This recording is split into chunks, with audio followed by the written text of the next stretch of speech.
All right, and we are live. My name is Terry Thompson. I am the host of Unbreakable Stories, along with my co-host here, Bonnie. And tonight we are doing our weekly live stream where we are going to talk about impact. So Evan Carmichael and Movement Makers challenged us to do videos, to do a 10-minute video and then 3 collaboration videos where we are talking about impact. That's the theme, and the topic for this month is impact. Here's the thing.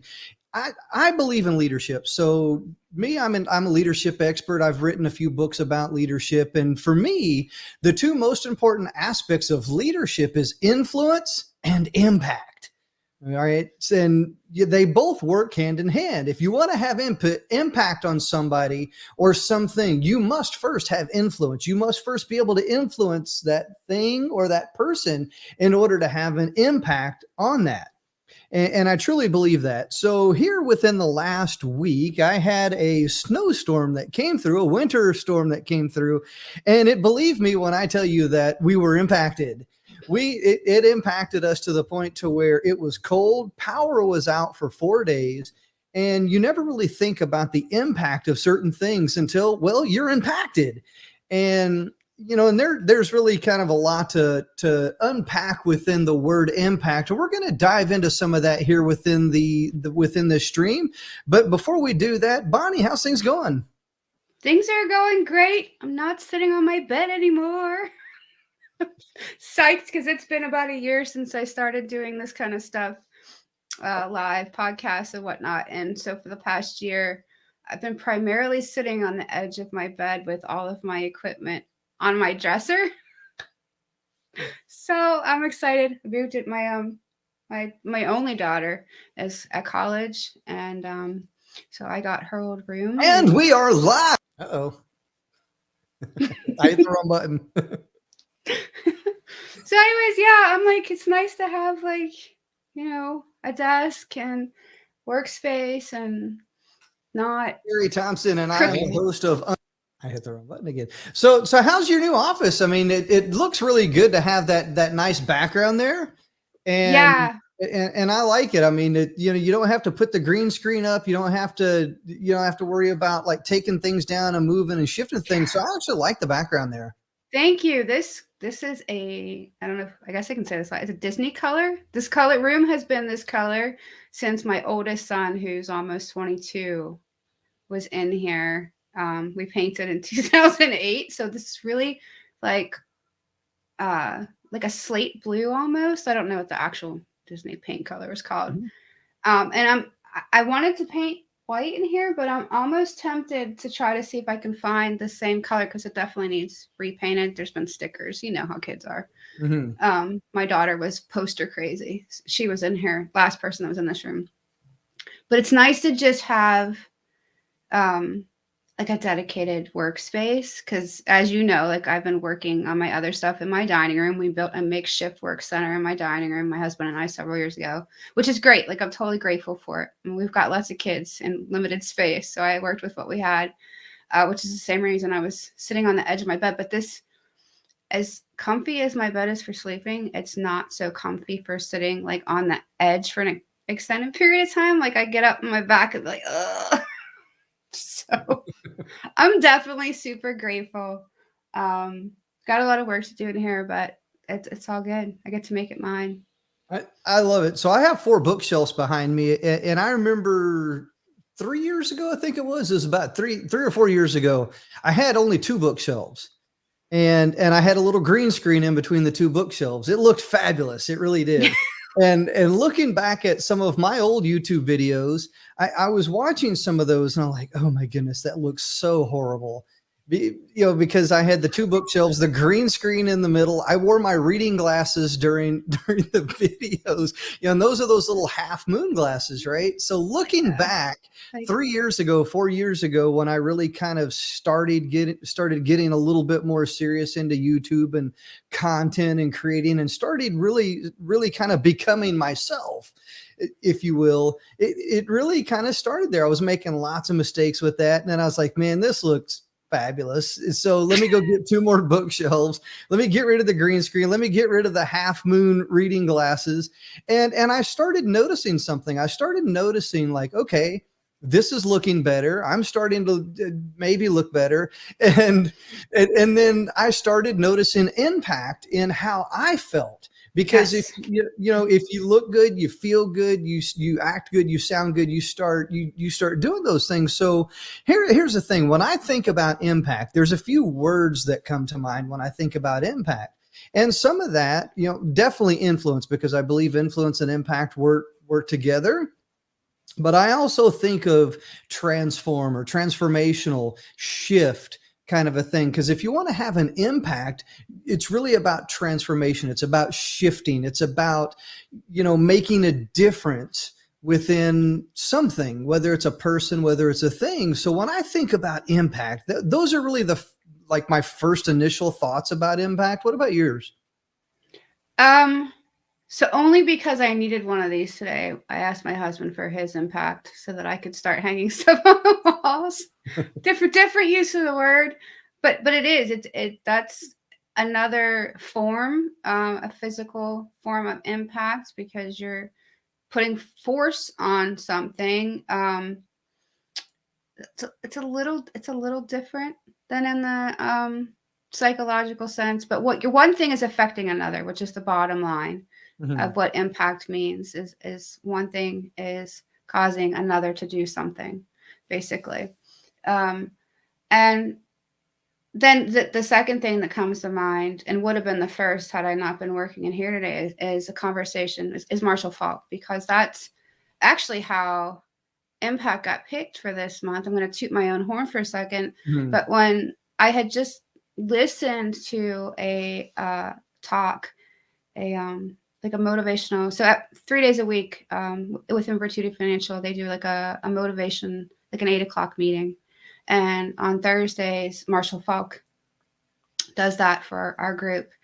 And I remember I was sitting on the floor doing my stretches, listening to the Zoom, and it was one of those like neck snapping moments where I was like, wait, what did he just say? And what he said was, he was talking about influence and impact, and how we all influence and impact those around us and our environment and whatnot.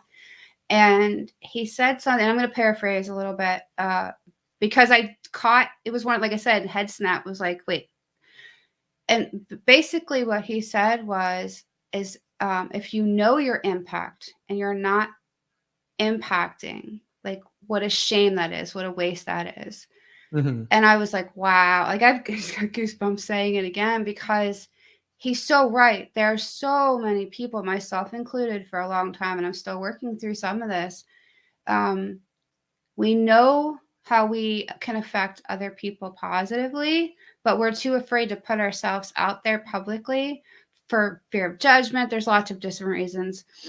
And because of that, we're not doing the good work. We're not helping people and to the best of our ability, because we're holding ourselves back. And so I believe it was on the same day, or a day or two later, that we did our live with Evan in our clubhouse room, Unbreakable Stories. And we were getting to the end of it. And he said, you know, to submit topics for January. And instantly I was like, impact, it has to be. It's like, this group is about building a movement. This group is about influencing and impacting others and helping lift them up. And whatever that looks like to the person running their own movement, Mhm. it's all about the impact we're trying to have on other people. And so I was super excited. One, that I figured out how to post it on Discord, because I'm still struggling with Discord. And two, that it was well received and liked by other people, because I think it's really important to talk about, um, to know what impact it is that you want to have, and then to follow through with what that looks like for you. I love it. And, and You hit on a key word right there, and that's that follow through, because so many people say that they're going to do something like, hey, I'm going to do this, or, I can do that. And it falls into that category of shoulda, coulda, woulda that we've talked about before. But, think about the impact that has on yourself and others when you say you're going to do something and then you don't follow through, how that impacts you and then how that impacts others. Because if you tell yourself you're going to do something and you don't follow through, you're really setting a new standard for yourself, because now you're going to you're going to lower that bar. Exactly. And some people call it giving yourself grace, but I'm here to tell you that, look, if you say you're going to do something and you don't do it, that's a new standard. That's not necessarily grace. Now I understand that there's certain, I don't like using this word situation or circumstances. I definitely had a situation and a circumstance over the last week. There was nothing that I could do about that. At the opposite end of that, there are people out there that, they have all the resources. They have time, they have resources, they have information, knowledge, skills, experience. They have all that. And then they say, oh, I'm going to go do this. And then they don't follow through. So I believe there's something there with that, especially when you say you're going to do that for other people. It's like, hey, I feel like you let that person down, or you're not very truthful. And then eventually you lose trust. And, and that can be impactful as well too. What are your thoughts on that?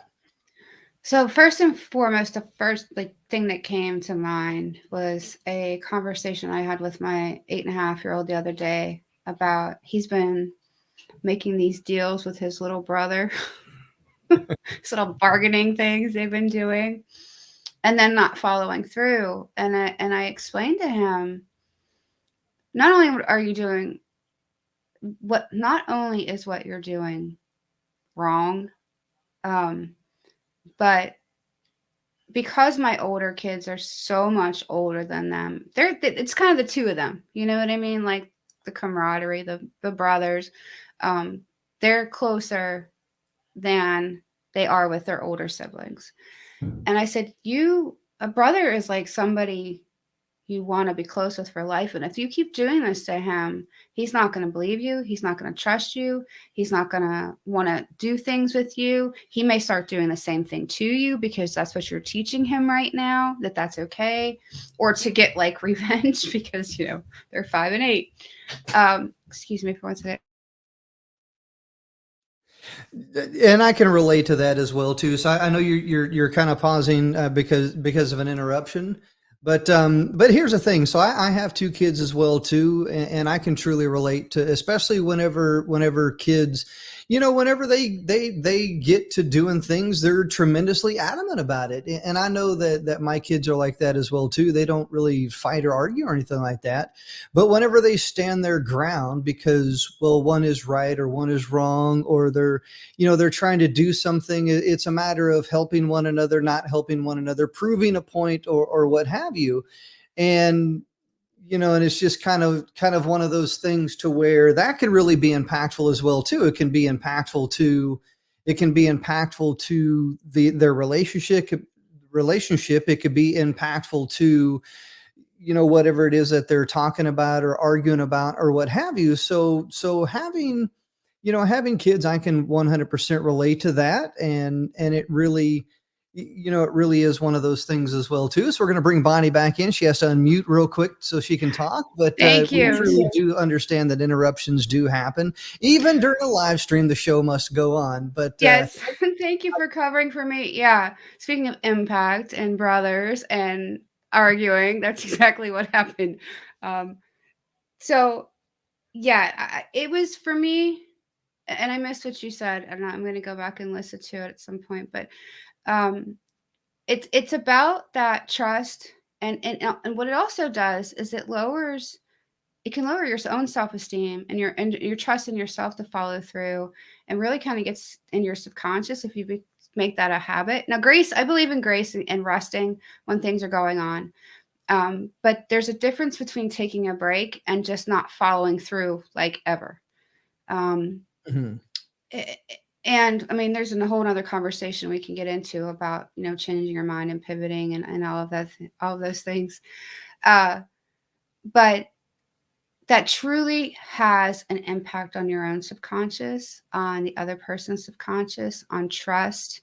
And I had a very serious conversation with him about that. And at first, he kind of brushed it off, and then he realized that, took responsibility and accountability. And of course, at 8, he's still learning those things. And but I think it really hit him when the littlest one turned to him. So I don't believe you. Oh my I goodness. was like, see, and he wasn't even in our conversation. I was talking to him privately. Um, yeah, I don't believe you. You told me that before, and I'm like, I told you he was going to catch on sooner or later. Mhm. Wow.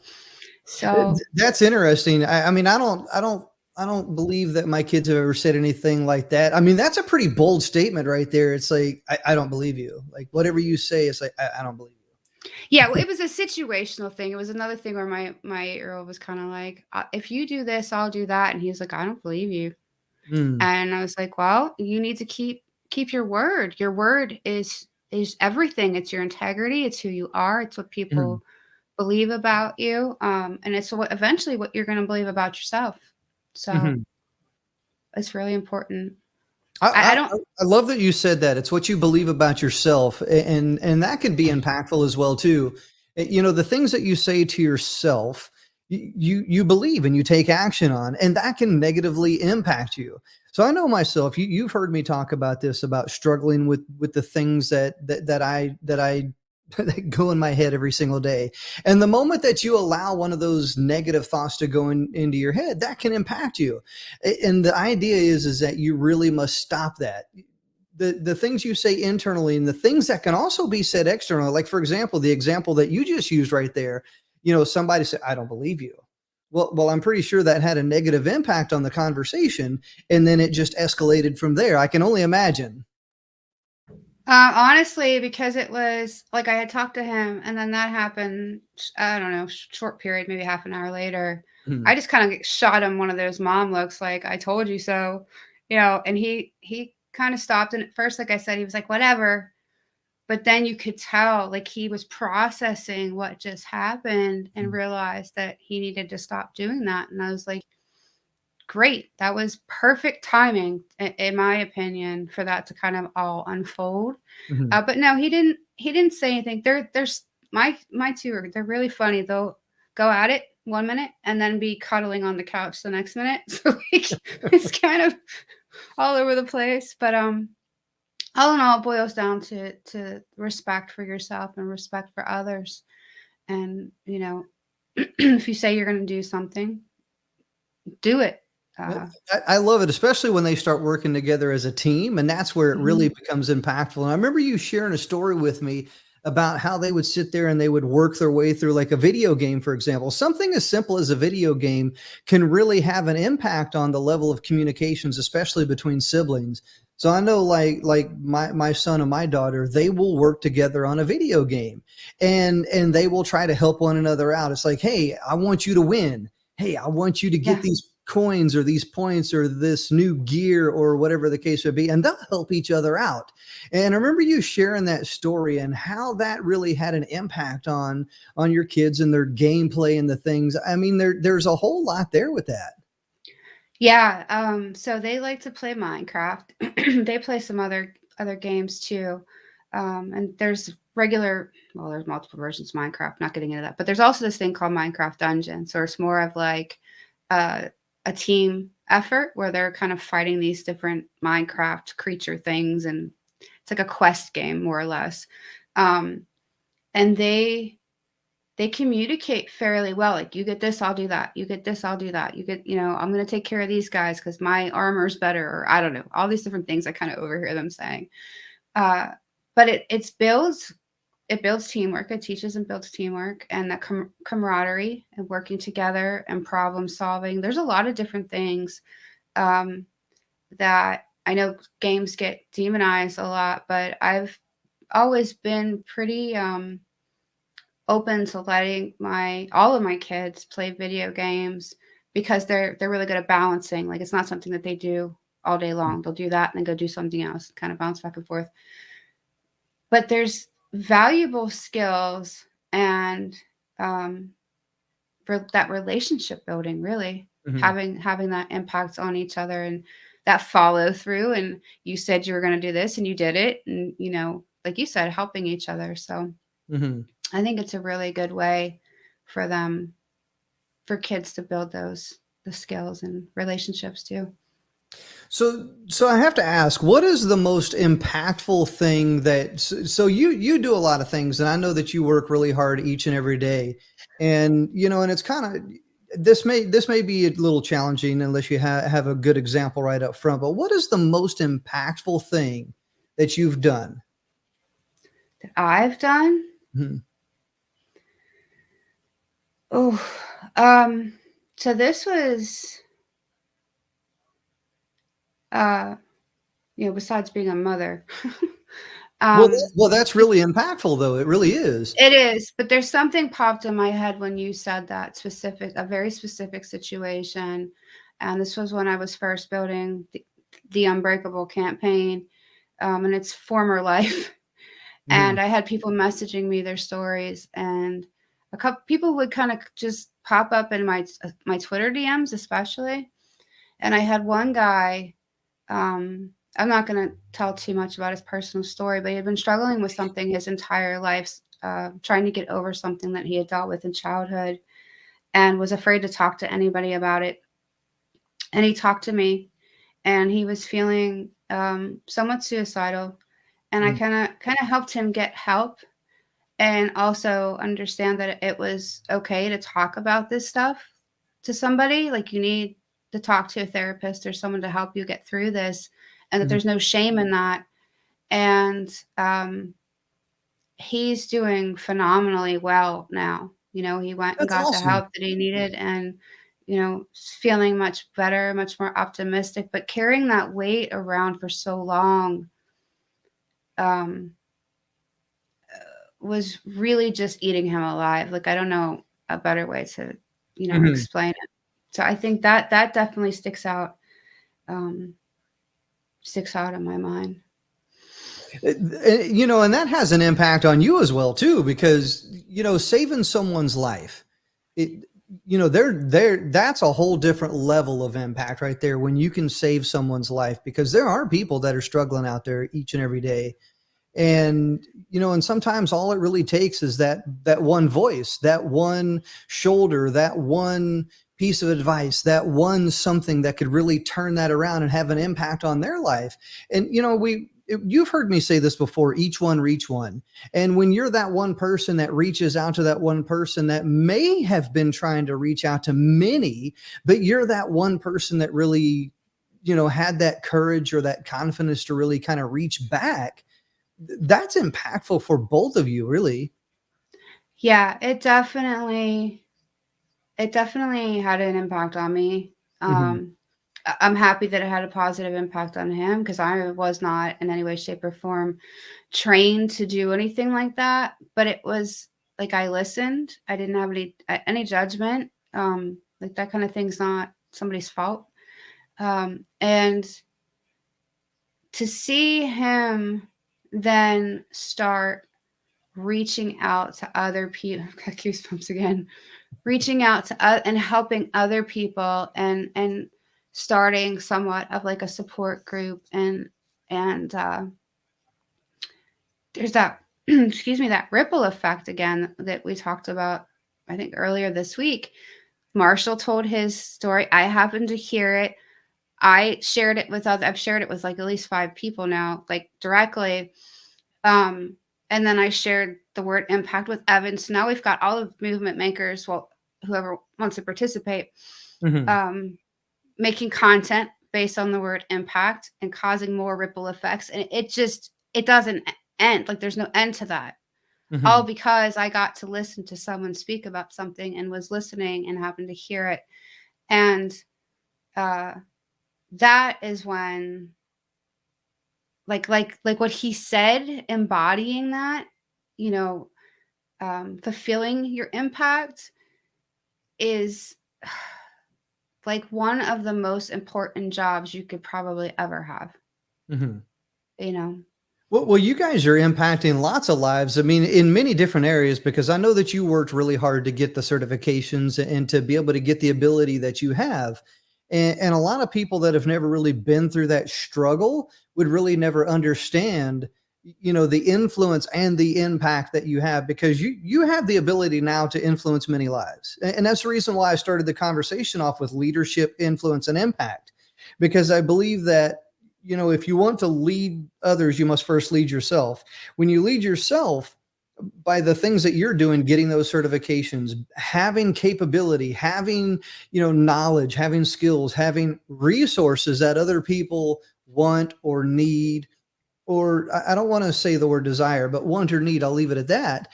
Now you can be of service to others. And when you provide that service to others, man, there's a lot there with that. So that can be impactful, because especially I'll use like the life insurance, for example. You know what I'm saying? There's a lot of people that may be struggling with life insurance. And when you have the ability to serve others with that resource, that's impactful, because some people are struggling to get medication, to get counseling, to get, whatever medical attention that they need. And now you have the ability to provide that first step, which is that insurance. And that prevents a lot of people, that holds a lot of people back as well, too. And that can have an impact. Yeah. So what we do, so we can definitely refer that stuff out. um, and we have resources to refer that out. Mhm. The main focus of, well, one of the main focuses of what we do is really a financial education, financial literacy. And that to me was, and everybody can take away from this, what they will. But I not only did I earn the knowledge and the certificates and everything else, I earned the access to these tools so that Mhm. I can share them with as many people as I can possibly reach. Mhm. And I earned access to people that know way more than I do. So I also have access to their knowledge now, which can then be Mhm. shared again with my audience and anybody that I come in contact with. And what's great about this is, what's super great about this is that the financial tools that we offer to our clients are free to the client. So there's no income barrier to that part of it anymore. Whereas Mhm. before, these were tools that, only people who were wealthy had access to and knew about. And so that also ties into my anxiety programs and everything else, because as people know, most people that have anxiety, part of it has to do with money. I mean, it's just the way it is. So, I like that you said access, though. And, access can limit a lot of people as well, too, depending on the level of access that they have. Now I say access loosely, because access, that could really be towards anything. It really can. Access to resources, access, yeah, and resource, that's a huge category, because that I talk about that within my book that I'm working on right now, the 5 rights, where it's right place, right time, right information, right resources, right attitude, right action. And access is within there. It's neatly tucked away in there as well, too. And it has a lot to do with resources, because a lot of people don't have access to particular resources. The things that you provide is a resource, absolutely. and people don't have access to that. Money is a resource. I don't want to say time is a resource, but once again, depending on what it is that you're focused on, that could be a resource, or could be, it could be something that you struggle with access to. And Well, I that was makes telling you, perfect sense. Sorry. yeah, go ahead. I was just going to say access to time makes perfect sense in certain situations, especially if you're lacking a financial education and financial literacy, and you're working minimum wage and you're working 2, 3, 4 jobs just to pay your bills and to keep your head above water, your access to time is limited because you're using all of your time just to survive, basically. Mhm. And so there are tools built within our program that help people build wealth and learn how to manage money and help give them some of their time back because they're managing what they're working for better. So I just wanted to put that. in there. That I do believe time is a resource. Um, I can see that. You know, and I could tell you stories about where my time was extremely focused, especially today. Today, and my time was definitely focused on very specific things today. And I think it really comes down, and you already know me. You already know me that I filter a lot of things. I have to. I have to get down to the bottom line up front, the most important things. Otherwise, that can have a negative impact on me, have a negative impact on the business. It could have, I mean, because I have multiple businesses that I run. And if I don't filter those things down to the most important thing to manage not only my time, but my resources accordingly, it can have an impact. And I'll give you a great example. Today, I was getting a barrage of emails in one of my businesses because I was supposed to announce something 2 days ago. Well, it didn't happen. We didn't have electricity. We didn't have power. And the one thing that I did have, because I'm resilient, I was like, okay, what resources do I have? Okay, I got Twitter, I got Facebook, I got something, I got a little bit of Signal, because you remember I was sending you texts when I could. yeah. And that was when I had one bar and like LTE lit up on my phone. It was intermittent. So I had intermittent signal, and I would try to get a message out when I could. So I was like, okay, I have a deadline that I have to meet. So there's my priority. I have to meet that. So I send out a tweet. I send out a Facebook post. Hey, we're having a weather delay. There's a winter storm. We are delayed. We'll be back on it. No power. We'll be back as soon as possible, kind of a thing. And believe it or not, I still got a barrage of emails. And I'm like, what? You're not following this? You paid for this. You have this. You're expecting something, and yet you're not following that on social media. How dare you? Kind of a thing. That's kind of what I was thinking in the back of my head, because I didn't have access to email. I didn't have access to the internet. I didn't have access to that stuff because I don't have that set up on my phone. But I did have Twitter. I did have Facebook. So having said that, that had an impact on me. I did not have the ability to respond within my businesses. Even on Clubhouse, for example, I opened up Clubhouse today for the first time in like 5 days. I had a bunch of back channel messages. Yeah. Like I couldn't react. Everybody was asking, hey, are you okay? Everything all right? What's going on? Nobody really knew what was happening. And that was impactful for some people. And it was just kind of one of those things. I was like, man, what do you do when you don't have the resources? What do you do when you're impacted, when you are the single point of failure in a lot of different things? Because believe it or not, I am the single point of failure in a few things. Not everything, but there are a few things to where I'm the single point of failure. So what advice would you give if there is a single point of failure and that single point of failure is impacted to where positive action cannot happen? So I'm just going to preface this with technology is a blessing, but sometimes a curse, because of that same word access, that people believe they deserve 24-hour access to a lot of us. And unfortunately, when we're not responding, some people get worried, like, hey, this is not like you, kind of thing. And other people get angry, what are you doing? Why are you not answering me?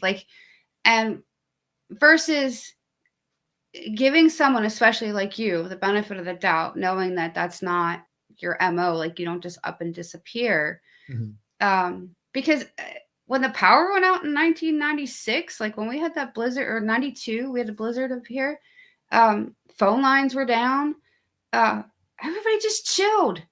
Like, you know what I mean? Like, dad couldn't go to work, we weren't going to school, kids went outside and played, and it was like, woohoo, it was snow day. Now, yes, there were people impacted. Of course, my experience with that is not the only one. But you didn't have people on their Blackberries or their iPhones madly texting each other because somebody's not answering. Like, it was just generally accepted that the city was kind of shut down for a couple of days, and like everything would go back to normal after that. But we're so used to instant response and access to people that when we're impacted, that single point of access is impacted. A lot of people don't stop to think about what the other person's going through. And for me, and I'm going to use this word again, but if I was the single point of access and failed, I would have to really work on giving myself grace, because I would be that person still working through like guilt. Like, this isn't my fault. I've done everything I can. I try to, like you said, you tried to tweet it out. You obviously can't download apps and stuff if you don't have internet access. Like, uh, and forgive yourself and move on. I mean, I know that's maybe not super helpful for everyone. There's not really a tactical way to handle that. It's stuff happens, like life happens. You keep moving. You don't let life get in the way of living. We've talked about that before. That's a great quote. I love that quote, by the way. And Thank you. No matter what happens in life, you must not let life get in the way of living. Famous quote by Bonnie. I love it. And Thank you. So I'll give a little bit of a tactical advice on that.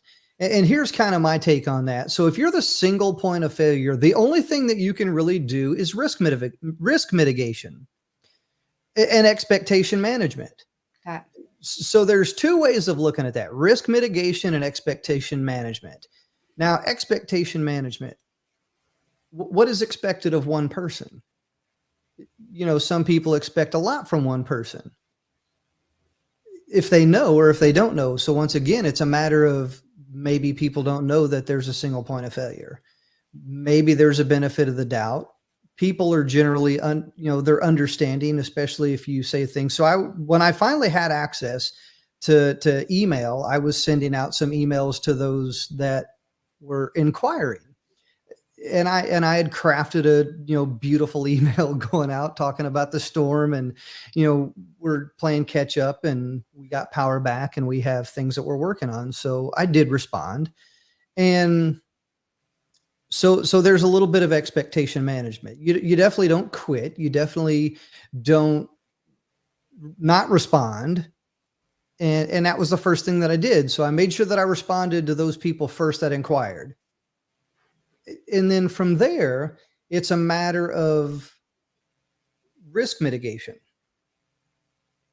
So once you move past expectation management, there's risk mitigation. Now, how do you actually manage risk? You really kind of have to be able to look into the future to see, what is the risk? Well, here's potential situations. It's like emergency. So as I was listening to the radio, watching a little bit of TV, more radio than TV, but the last couple of days we've been watching TV and kind of playing catch up to all of the video and all of the things that were captured. And it really kind of brought a few things to mind, because really, as I was listening to the radio, I was hearing all these different conversations, all these different stories, all these different things. And one of the biggest questions was, well, what about the government? What about leadership? And that comes down to emergency systems, emergency processes, emergency procedures. And there's teams for that. Well, in that particular situation, if the teams can't get access, like you said, because Interstate 95 is blocked completely and nothing is getting through, that's access. But that interstate was that single point of failure. Then you had a different road, kind of a side road or an access road, so to speak. That's an alternate route. Well, vehicles were funneled off into that. That's backed up. That's jammed. Once again, there's no access. So even how do you mitigate that risk? We knew that there was a storm coming, but certain preparations were not made. People did not go in, they didn't look at, okay, what's the potential risk? How much snow are we going to get? How cold is it going to get over the next few days? We didn't know. We didn't know a lot of that stuff. So one of the biggest things that I heard somebody, very intelligent person said this, by the way, or asked this, by the way. And it was like, well, what about the emergency response team? Well, that really couldn't get deployed. It was kind of one of those things that you have access to these roads, but emergency response can't get through. Yeah. Helicopters are not going to go out and fly and, freezing cold and snow and this, that, and the other. So it kind of comes down to several different things. And I think if you really want to manage the risk, you have to have risk mitigation into place. And that really comes, you got, I don't say want to say you have to have a crystal ball, but you really kind of have to role play. What's the possibilities? What could go wrong? If this goes wrong, then that, kind of like coding language, if this, then that. Yeah. And I feel like both where you live and I live, I'm going to use this term loosely. It's common sense to put a winter survival kit in your trunk, in the backseat of your car. Like, this is stuff we've been hearing since I was a kid. It's Mhm. evolved and developed. And I'm not placing blame or shame or on anyone. But looking, displacing blame, displacing accountability, putting that on somebody else. Yes, there's emergency response crews and they have a job to do. But like you said, if they can't do their job because of being limited to their own resources, including the road. When does it become a personal accountability thing? And I know this is another conversation for another day, but I feel like it's unhelpful to blame any one person or entity, and to prepare, like you said, risk mitigation, prepare so that you don't end up in the same situation again. You take it as a lesson, and what can I do to prevent this in the future? Mm-hmm. As simple as keeping some extra items in your car for a situation like that. I've never been in that situation in a freezing cold car for 30 hours. So I can't speak personally to that, but I know that it's something we've been prepared for since I've been driving, because of where I live. Yeah. That's a great point. All right, so we do have a special guest in the back channel here, or in the I guess in the back here. So he's also a movement maker. So he's going to come up here and join the conversation here very quickly. I'm going to go ahead and bring him on in, and we have Alay here. Hey, hello. How are you doing tonight? Doing absolutely great. fantastic. So we're talking about impact. Evan Carmichael challenged us to talk about impact. Yes. And I'm not sure how much you've caught so far, but if you want to chime in on anything that we've talked about so far, or if you want to share your thoughts about impact, go ahead. But I was not sure. Were you talking about a snowstorm? I just cut in the last bit. It's funny because as you were talking, I remember when I was younger, because I'm from Quebec City, and we used to have huge snowstorms and so on. And I remember ever so often, my family, we lived close to the highway.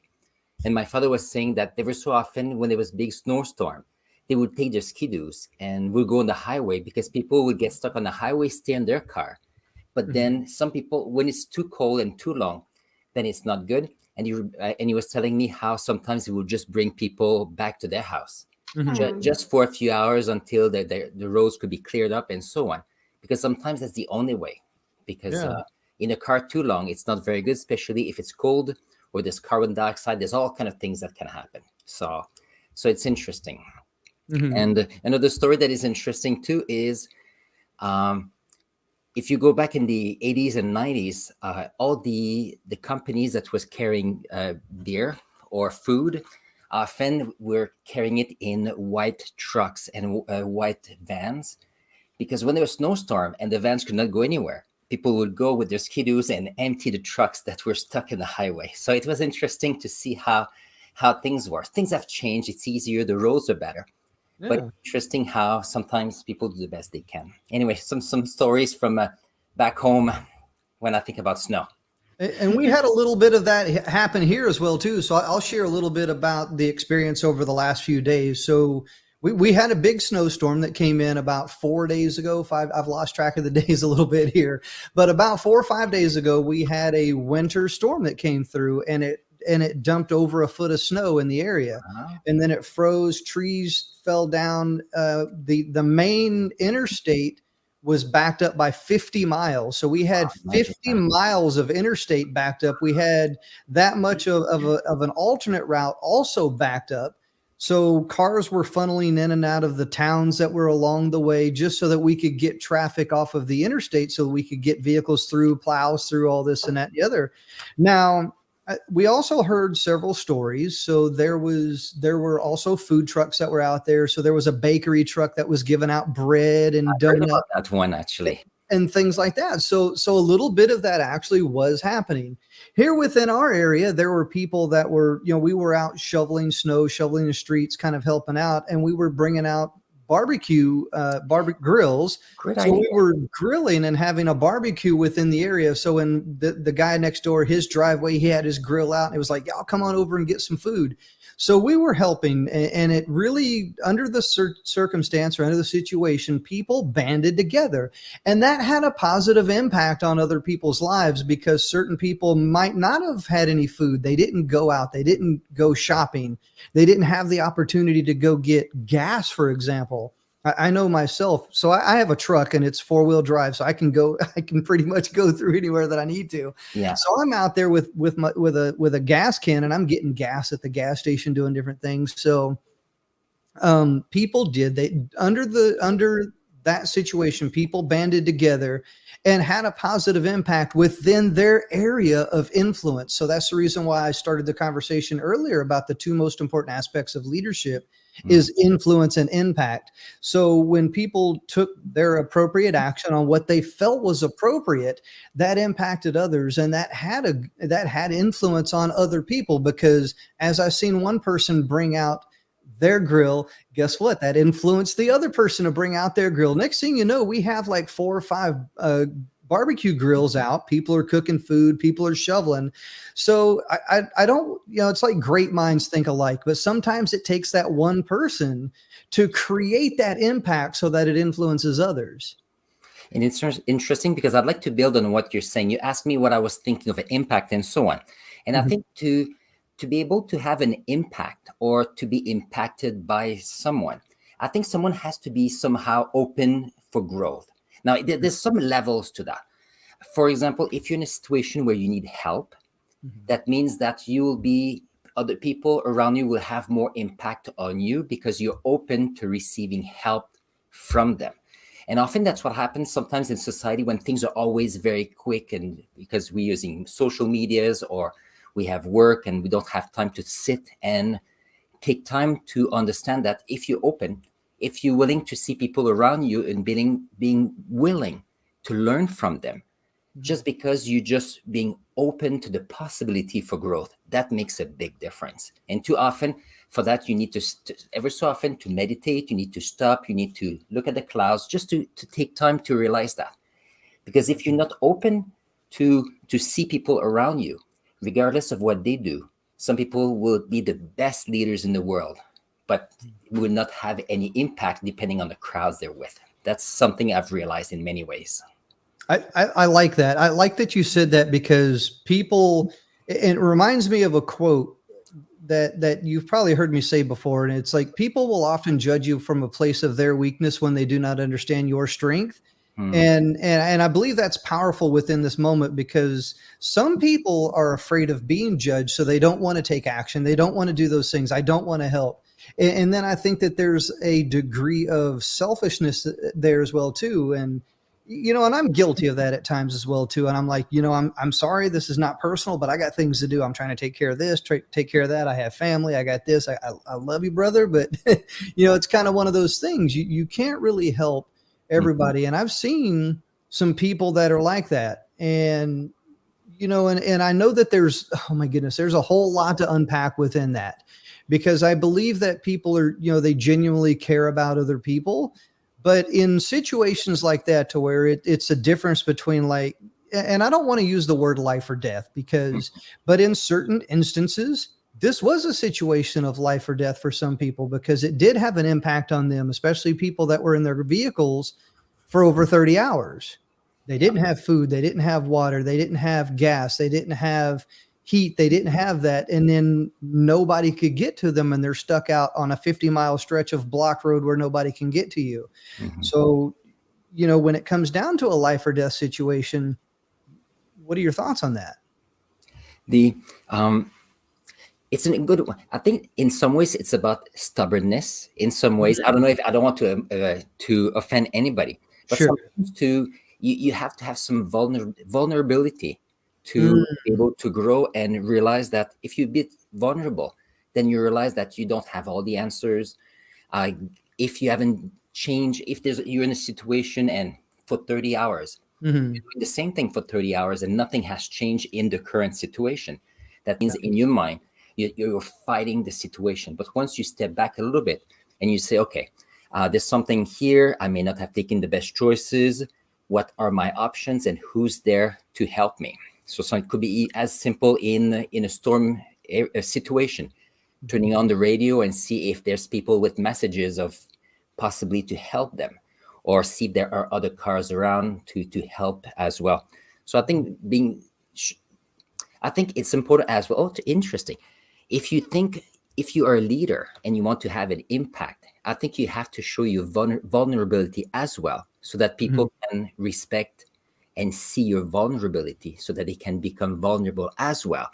So that at this point it becomes a teamwork, a collaboration, a bit Mhm. like tonight, a collaboration to grow and have impact on each other. I think in many ways, I think that's true.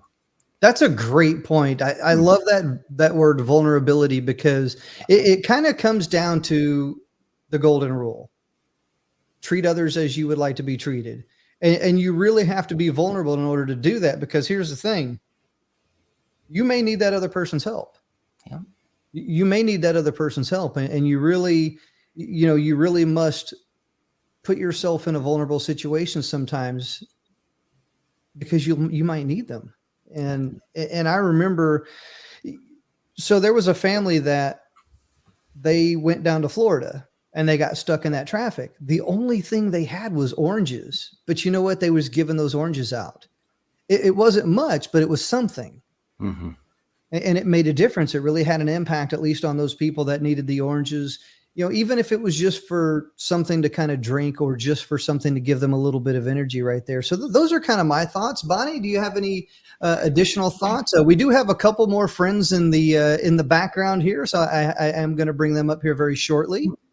I think in those situations, some people go the self-preservation route, and Mhm. some people jump into, which is a leadership quality. How can I help?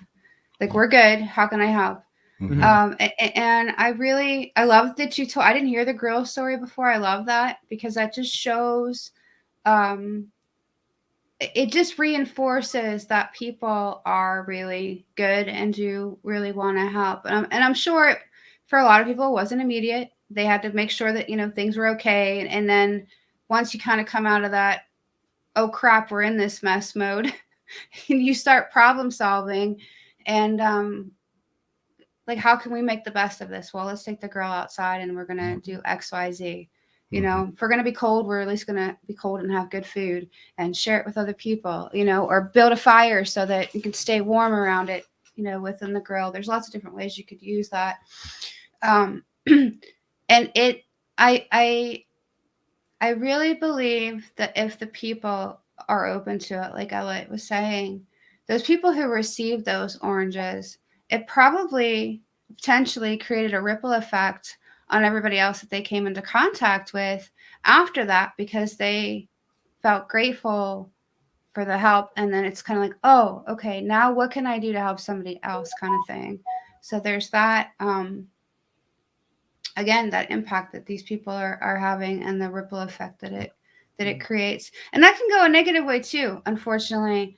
If anybody's ever encountered, been on the road and with somebody who's got road rage, and it's like this person flips that person off, and then that person's angry, and then they flipped, and it's like Yeah. It's a again, a ripple ripple. effect on It that. is, yeah, absolutely.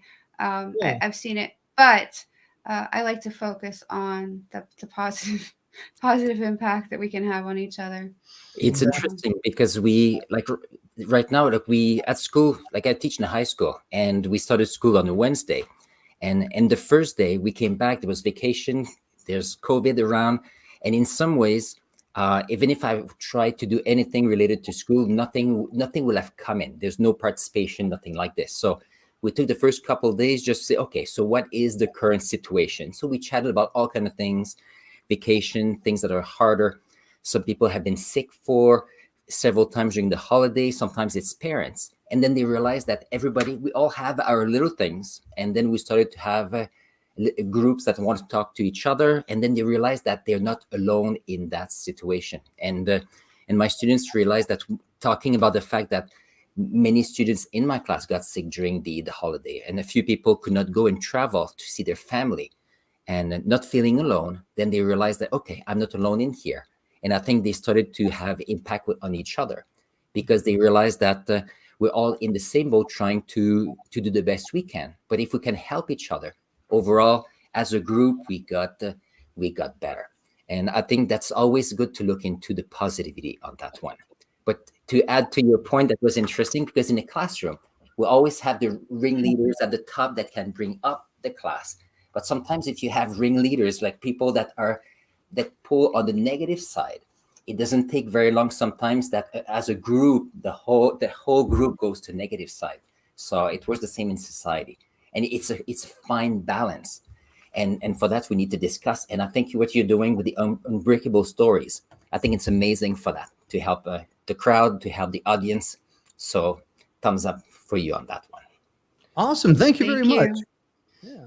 All right. So we have two more friends up here joining us on stage. Maria, welcome to the show. Would you like to add any value to the conversation that we've had, or do you want to share your thoughts on impact?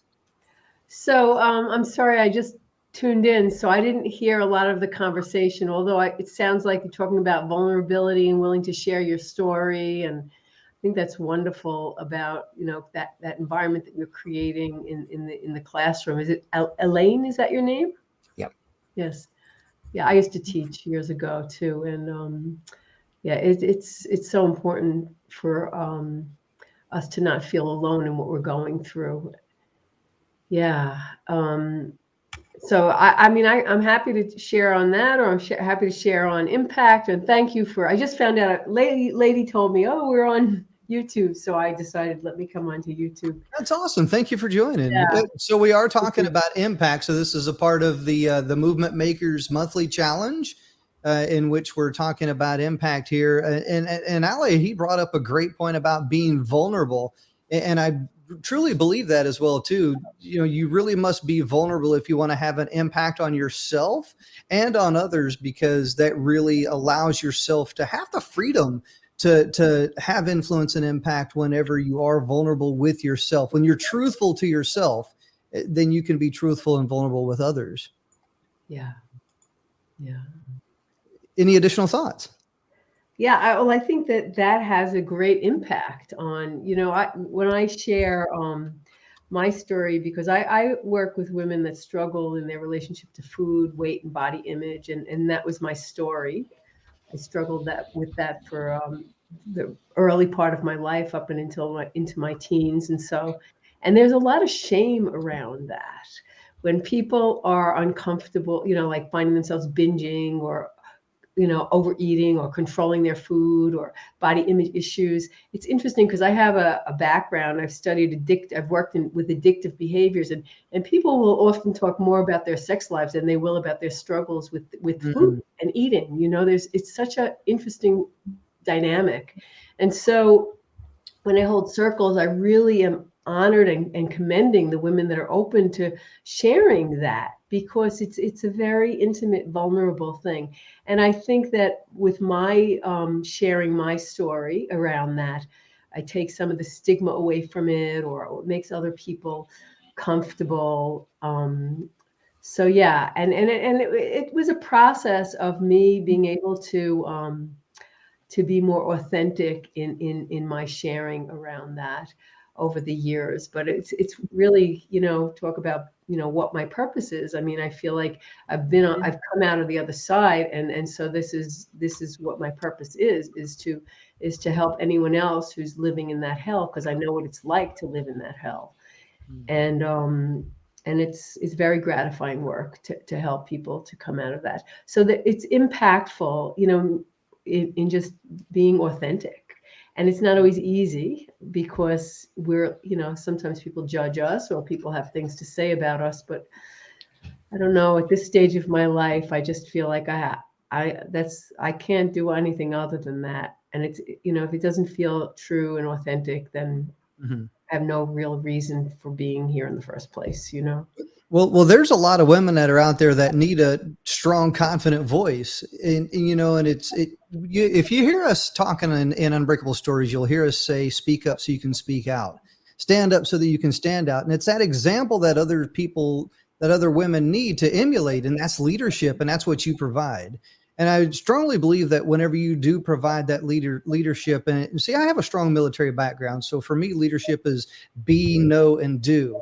When you be, know, and do that example, others will emulate, others will follow, and I think that's where that's where it'll continue to go around, because one person will see that, they will take action, that will impact another person or influence to take action, and it just keeps going from there. And it's like that trickle effect, and it just keeps going. I love it. Yeah, I agree with you wholeheartedly. And I feel like it has to, the cycle has to stop somewhere. And as we speak out because really this whole area that's really taking down so many women, is undermining women's ability to really stand in the fullness of who they are. And I look at, my sweet 7-year-old granddaughter who's so in her body and so comfortable. It's like, I don't want her to have to go through that, because we have generations of girls that are in that struggle, Not only, it affects boys too. And I've, like I said, I've worked in treatment centers and eating disorder units where, boys are struggling with that too in different ways. But, yeah, so I hope to, add my drop to the bucket of helping and supporting that community. I love it. Lexi, join in on the conversation. Do you have any thoughts on impact? Oh, I've been listening to the both of you for a while. So first of all, I want to say I was pleasantly surprised, but also, you reaching out to Bunny and still, having some sort of communication. Mm-hmm. But that was amazing that you still can be there for one another. So I heard through Bunny what was going on with you, and what Bunny said about being prepared for, when there's snow and all that stuff. It's so true. So usually when it gets really cold outside, that's when I get my stuff in the trunk, just in case something might happen. Because in Holland, we never have much snow. I mean, there's been like 2 decades without snow. So whenever there is snow, everything gets derailed. And that's why I was curious whether you had electricity locally, because you were still able to watch TV and all that stuff, Terry. No, not during the actual like blackout, if you will. So we had no electricity for 3, almost 4 days. We had no electricity at all. We would go out to my truck and charge the phone up in the truck, turn the truck on, get a little bit of heat, charge the phone up, and then go back in. And if I had signal, I would send Bonnie a quick message. That was when I had signal. Because when all the electricity went out, of course, all the towers went out. So we had no phone communications. We had limited everything. Once some of the roads was cleared, I was able to drive around, which you did see the one video of me driving around. I was like, okay, I'm going to get some signal somewhere. I'm going to send some messages and this, that, and the other. So no electricity. We had radio out in the vehicles. But once again, it was a matter of, okay, I have a little bit of signal. What's my priority? All right, I'm gonna send Bonnie a text. I'm gonna notify mom, dad, family, Bonnie, and then that was the priority. So I really had to narrow it down. What's the most important thing that I can do? Who's the most important people that I need to send a message to or give an update? Because as Zan talks about, there's a degree of confidentiality there as well too. And Zan's in the background. I'm going to bring him up here very shortly. It looks like he's trying to adjust his microphone, not sure, or his camera, not sure, but it comes down to a little bit of confidentiality as well too. And, so, Bonnie and I were a team. I'd let her know what's going on. She was that one person that needed to know. It comes down to a need to know basis. And then from there, when I got back online, it was, hey, here we are. Yeah, on that confidentiality note, I had a lot of people going, and I'm like, winter storm, or it's weather related. Well, where's Terry live? And that I'm like, I'm not sharing that. If that's for him to share with you if he wants to, that's not my, like, no. And so I was grateful to also be able to be that point of contact and update other people. So when Terry did get signal, he didn't get 47 text messages from other people going, what is going on? And tried to update Clubhouse and whatnot too. Our friends over there. Which I got a lot of back channel messages over there too. I'm sure you did, because I was like, why are people not messaging me? I'm like, all right, see how it is. No, I'm just kidding. But I was ready and willing to take care of that, because one, I know how stressful it is to be trying to handle a situation and getting inundated, not specifically your situation, but situations similar. Like when I've taken one of the kids or somebody to the hospital, and people are, you walk out in the hallway and you get like a bar of signal, and I've got 14 messages going, why aren't you answering me? Well, there's a really good reason, because I'm not that person that just ignores people. And then, I don't have time to do a full explanation. So, yeah, anyways, I just wanted to fill that in. Well, I think it's very powerful that you are basically sort of one another's safety net in this case. I mean, you live in different places, but still, because you are working closely together, you help one another out when it's necessary. And let's face it, how many people actually do so when there's nothing agreed upon? Like for you, Bonnie, I know it's normal. You would just do it. And I assume that's the same story for Terry. I don't know about Alain and Maria, but yeah. So that's why I wanted to say kudos, because I thought that was very special to hear that. Well, it's about the relationship that you establish. I mean, I've known Bonnie for a little bit now, and I know that I can trust her with that. And it comes down to, as a partner as well too, I need to be able to trust her with that information. So it's kind of one of those things that, okay, I've been impacted. Here's the situation. I'll reach out when I can. She was, we were texting each other when we could each and every day. So it was just one of those situations to where, okay, here's situational awareness. Here's the need to know, along with that confidentiality. And even though, the situation and other people were impacted as well too, it comes down to a degree of you do what you can, when you can, how you can, I guess, with who you can, whether there's a relationship or trust or what have you there. And I'm sure that, Alay, I'm sure Maria, you guys would do the exact same if someone was to reach out to you and say, hey, I trust you. I need you to send this message for me. Hey, I need you to do whatever the case may be. And I have people do that. They reach out, ask questions, and it may not be the perfect timing, or I might not have all the knowledge or the resources or the experience, but do what I can. And I think that's enough. Yeah, my experience is not everyone does so. And that's why I just wanted to say it out loud. Like, kudos. No, thank you. It's so important to be there for one another, especially in unexpected times. So as for the subject of impact itself, I asked Bonnie yesterday about it on Sen's show. What does impact in the show? I'm in the show. I loved what she said when she was talking about Marshall Falk. I finally looked him up. Yeah. And I did it live with another friend, Jo. You might have seen her last night. I don't know. She Briefly.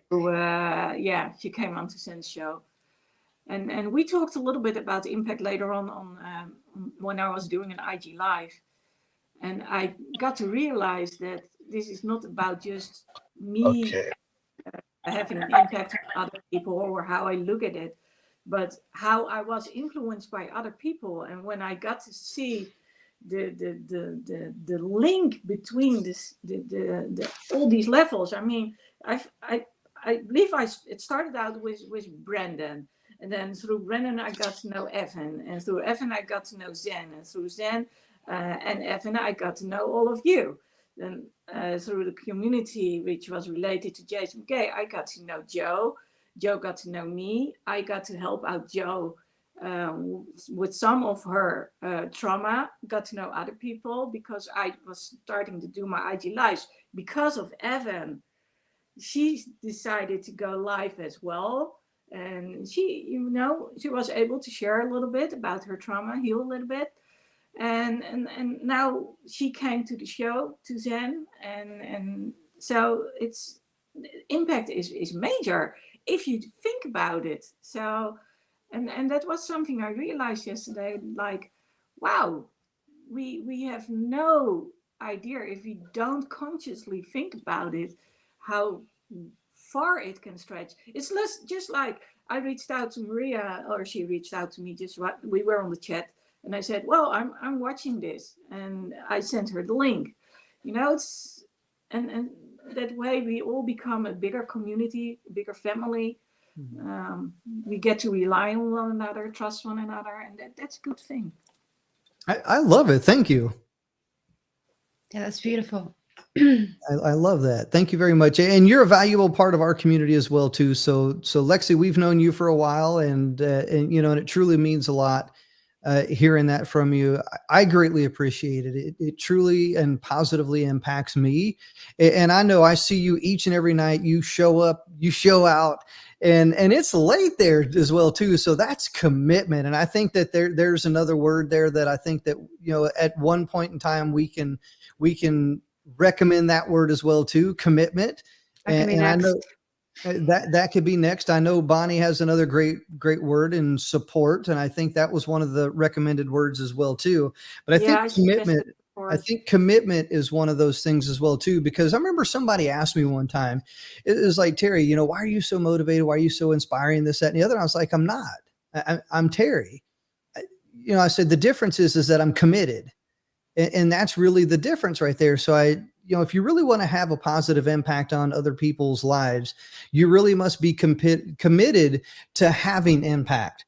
And there's a lot with that. And sometimes it takes just the smallest of action. Sometimes it may be bigger actions or bigger things. I guess I don't want to use the word demanding, but maybe there's a little bit of that there. Some people demand certain things. Some people expect certain things. Some people are grateful for certain things.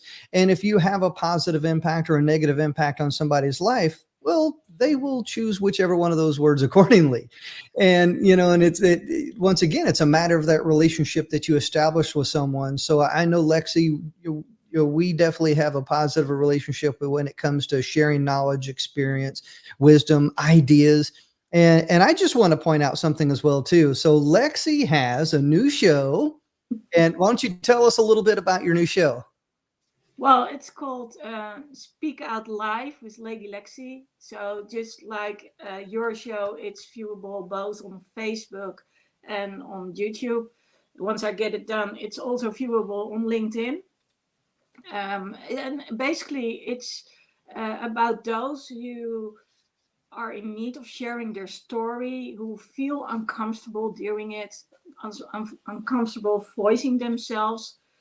And on the other hand, it's also about people who know the importance of other people sharing their story and supporting them, basically. So it's not for the average viewer. It's basically for those who are actually struggling and want to encourage others to speak up themselves and speak out so they can become stronger. And because I believe that if you keep things inside and you do not share, the chances are that at some point you start harming yourself by not speaking out. And at some point, when there's enough disappointment and rage, it might explode and you might start hurting others in the process, not because you want to, but just because you cannot hold back anymore. And by being given the opportunity to actually speak about it and learn that it's okay, that you in general are different, and that you are allowed to be there, whether it is because you have autism or ADHD or you just don't know how to. or you've been dealt a bad hand, maybe because of abusive relationships, parents, other stuff, being bullied, just because of your preferences. And then knowing that it's okay to be there, that's so important. And that's why I also had the Share Some Support During Christmas campaign with the smiley Christmas angel. You probably remember that one. I still have it somewhere. And that was meant to support those who were on their own during Christmas, because so many people during the holidays, they are alone because of loved ones they are missing. Yes, that's the one. I've got it somewhere here. Thank you. I love it. Look at that. Yeah, I got all my stuff still downstairs. yeah, I've got it. Oh, let's see. I've got it right here. Here's mine. But I'm going to need to create another one because it's no longer Christmas. But I still believe that it's so important that we reach out to people when they need it. And that's likely why I also complimented you and Bunny, or Bunny and you, on what just happened, because that's basically the exact same thing. You, Terry, you couldn't reach out to other people. In the moments you could, you reached out to Bunny, and Bunny was your lifeline to the world because she could still connect with the world. And just knowing that you're not alone, and that if needed, some helps one way or the other can come. That's so important. We cannot leave people alone and just shrivel away in forgetfulness. That's not okay. So I love it. I love it. So we got two more little segments here before we wind things down, and we've gone a little bit over. We try to stay within an hour, but we're an hour and 16 minutes in so far. So we do need to wind this down a little bit. So I want to do two more things here. One, I want to open up the floor for any questions. So anybody on the panel, if you have a question for anybody else here on the panel, go ahead and so the mic's open. Well, I have a question in general. Okay. Because over here we don't have the winters are not that cold. But I was wondering about the backup generators and all that stuff, because I do know that in the US and in Canada it can get much colder. So how are you actually prepared? So for me, I don't have a backup generator because this was an anomaly, so to speak. We normally don't have winter storms the way that we did. So this was just kind of a one-time thing, a one-off event. Typically, it'll snow 1 to 3 times a year here where I live at, and it's usually not that much to really get worried about. But it dumped on us. Like we knew we were going to have a winter storm. We just didn't know how it was going to be. And the way that it positioned itself, we got hit the hardest. So it was a one-time thing. So we normally do not have to be prepared for this. But there are people that are prepared. They have generators, they have gas, they have food, they have all these different things, and I believe the word is prepper. There's people that are prepped. They're prepared for these types of things. They're prepared for the zombie apocalypse. They're prepared for, the winter storm of 2022. They're prepared for these things. Remember the toilet paper? Oh my goodness. Yeah. Toilet paper. The memes that came about on that bad boy was ridiculous, but yes. So we was talking earlier about risk mitigation, and it comes down to being prepared. And that's a great question. Being prepared. You have to be able to war game, strategize, throw ideas and scenarios and situations that are out there. This just unfortunately was not one of them that we've had to do. So it wasn't on the table for us. That makes a lot more sense. I didn't mean to interrupt, but that makes, I guess in my mind, the people that I have known from Virginia get similar weather to where we are. So that was kind of like, well, yeah. But I didn't know that. 60 degrees. Well, it's been like that here the past few years too. It's the same thing. It was 58 on, what is today, Friday? 58 on Wednesday, maybe, and it was 7 yesterday morning when I took my kid to school. It was 8 today. So like, and that's with the wind chill. Like the actual temp is like 17. Like woohoo. Oh, But wow. like we got snow. We got a little bit of ice. Right where we're at right now is it's so cold that the snow's not turning to ice. So it's not warming up during the day, which is actually a good thing because it doesn't have a chance to refreeze on the road. Mhm. But yeah, the toilet paper, the bread, that's like I live near Pittsburgh. It's like a Pittsburgh meme thing. As soon as the news would announce that we could possibly get a dusting, everybody just dash to the store and clear the whole place out. Mhm. But yeah, so anyways, that I'm glad you clarified that. I guess I still have some judgment stuff to work on. I'm Yeah. human. But that was my thinking, was like, your weather's kind of like ours. Why?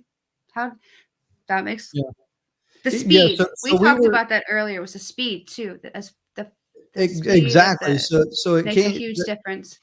So the storm hit really hard, really fast, and it was something that we had snowplows in position out on the interstate, but they couldn't keep up with it.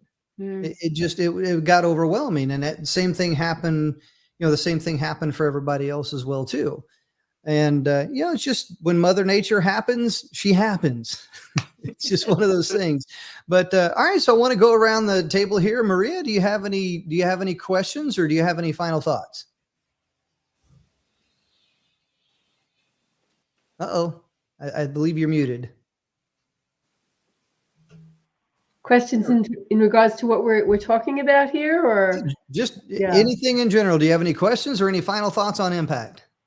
I'm really excited about this theme this month. Actually, my mind is just thinking about all the ways I could incorporate it into my message with my clients, with my just. I've been also thinking a lot lately. Well, it just happened yesterday. A dear friend of mine just passed away, and I just got the news yesterday, and I've been really thinking about the impact that he's had on my life. I know him for 40 years, and I've been now reconnecting with friends from the East Coast that have known him, and the impact that we have on each other's lives. I think that this has come up a little bit in the conversation already, but we have no idea sometimes the impact that we're making, and I'm so grateful to have had that relationship, because in so many ways he's helped me in my life that he didn't even know it. So yeah, it's a great topic, and thanks for a great conversation around it. Yeah, thank you for being here. By the way, I believe Lexi pinged you in, and truly grateful. Lexi, thank you very much for that, by the way. And we're definitely grateful to have you here. So we do go live every Friday at 7 p.m. Eastern. So if that's something that you want to join in, typically Bonnie and I will have a quick conversation first, and then we'll bring up guests. It's not really like a chit chat type style. We really try to stay on point with the advice, the tips, tools, techniques, resources, advice, and this, that, and the other. And then we kind of open it up for questions and final thoughts. And that's really the flow of the show. Great. Love it. But truly grateful for that. All right, Alay, any final questions or thoughts? I have a final question. It's interesting because I realized I never had a chance to be with Bonnie and you to ask questions, really. We've been in the same group, but not asking questions. So I have a question for Bonnie, actually, because you're a coach and sometimes you talk about anxiety and so on. So my question is, when someone is anxious, sometimes they put wall, so it's very hard to communicate with them or for them to relax, to be able to open, to continue. So what would be your suggestion for a parent, or for here as well as a teacher? What would be the best way to help someone that feel anxious in the moment, so that you can help them be feeling the moment, so that you can have a positive impact for them at that time, so that we can build on positivity? So any thoughts on that? As far as being in the classroom, I would try to remove them from the classroom and take a walk if possible and get them out of the immediate situation. So my oldest struggled with that in school, and that was always the first thing, was let him take a walk or take him for a walk to get him out of the immediate situation, because it's really hard. And telling somebody to calm down when they're in an environment that's making them panic is really bad. Like, it doesn't work. Let's just put it that way. It's very ineffective. And then the guilt kicks in because they're going, this person is telling me to calm down, and I should be able to calm down, and I can't calm down. Why can't I? So anyways, I would remove them. I've done that even with my kids here in the home. And then there are multiple grounding techniques that you can use to help somebody kind of come back into their body and get their bearings.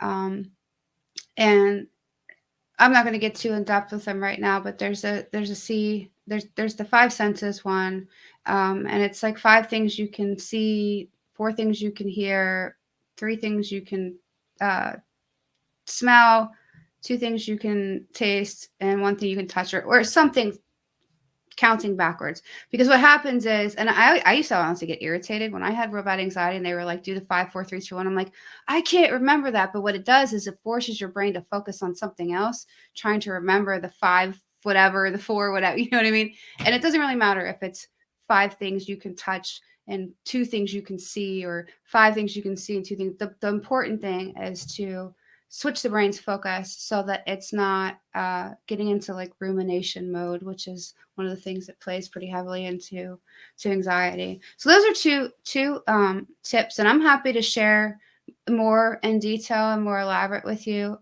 if you want to at another point, with one-on-one or on another show or something. But those, most immediate is remove them from the situation, because there's a good chance that it's something that's happening in their immediate environment that's triggering or exacerbating that within them. Yeah. So thank you very much. Thank you very much. And I want to add to both of you, we talked about commitment earlier and impact. Interestingly enough, I like to see that you both, so Bonnie and Terry, so you both committed, but you committed together for your movement. And I think that's a recipe for success, because you're committed with each other. And it brings us, well, it's not us who want to be involved with one person, then there's already, the 2 creates a group, and I think you're doing great that way. So I wanted to add to that point. Thank you, Bonnie, for the information. Thank you. Yeah. You're very welcome. Thank you. Here, let me elaborate on that a little bit. So Bonnie and I have had some amazing conversations behind the scenes. Trust me when I tell you this. We've had some absolutely amazing conversations, things that nobody else will ever hear or understand, some of the struggles, the roadblocks, some of the things that we talk about within Unbreakable Stories. We always tell everybody, you have a story to share. You do. You have a story to share of overcoming adversity, struggles, roadblocks, anxiety, stress, those things within life that can hold you back. And here's the thing. There's a lot of things, believe it or not, that actually do hold me back. There's things that I'm not good at. And I admit that. It's part of that being vulnerable. And that's where Bonnie fills the gap. That's where we fill the gap for each other, because, and it all started with Evan. Evan saw something in both of us and said, hey, you 2 need to link up. You 2 need to talk. You 2 need to do something. We didn't quite know what that something was in the beginning. It was just, hey, you 2 need to link up. And we formed that. We established that. We built that. But it was all from somebody else seeing something in each of us that said, hey, you 2 need to talk. And once I'm trying not to say scuba dive, but once we dove into that, it's an inside joke. Once we dove into that, right, we was able to really understand what each of us bring to the table. And that's what makes us strong, because we play on our strengths. We don't worry about what's the weaknesses. It's like, I got you. I got you. Don't worry about that. I got you. And we've both covered down for one another at one point in time or another. And that's what makes teamwork, well, for lack of a better way of saying it, work.